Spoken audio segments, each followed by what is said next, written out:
Metro ఉదయం news కి స్వాగతం.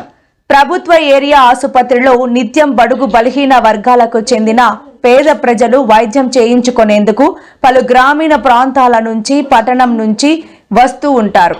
30 పడకల ప్రభుత్వ ఆసుపత్రిగా ఉన్న దాని 100 పడకల ఆసుపత్రిగా తీర్చిదిద్దిన ఘనత మాజీ మంత్రి శాసనసభ్యులు ప్రత్తిపాటి పుల్లారావుకే దక్కుతుందని గిరిజన సమైక్య రాష్ట్ర సహాయ కార్యదర్శి బి శ్రీను నాయక్ తెలిపారు.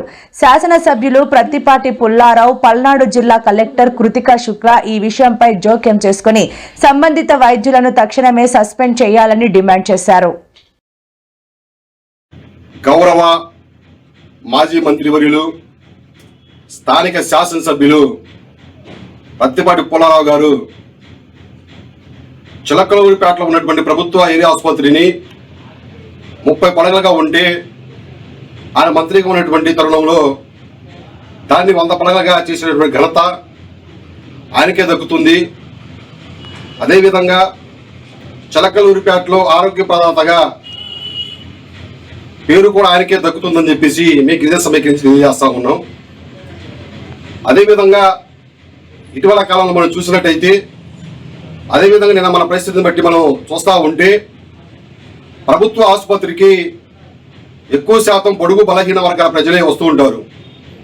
ఎందువల్లంటే ప్రైవేట్ వైద్యం చేయించుకోలేక కార్పొరేట్ వైద్యానికి వెళ్ళలేక సరైనటువంటి ఆర్థిక స్తోమత లేక ప్రభుత్వ ఆసుపత్రిగా వస్తూ ఉంటే కనీసం ఓపీలకి రాసేసినటువంటి టైం లేక విసుక్కుంటా ఆన్లైన్లో నమోదు కావడం లేదని చెప్పేసి వచ్చినటువంటి బాధితుల పట్ల అక్కడ ఉన్నటువంటి వైద్య సిబ్బంది దురుసుగా ప్రవర్తించడం చాలా బాధాకరం.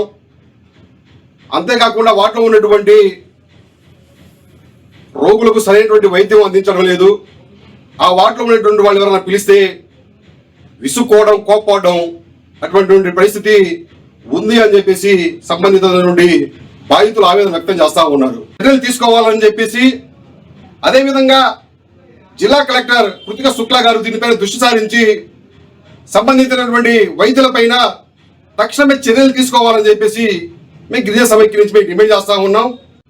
మేము పెద్ద ఎత్తున గిరిజన సమైక్య నుంచి అదేవిధంగా సిపిఐ పార్టీ నుంచి ఇతర ప్రజా సంఘాలను కలుపుకొని మేము ఆందోళన కార్యక్రమాలు చేయవలసి వస్తుందని చెప్పేసి మేము హెచ్చరిస్తా ఉన్నాం.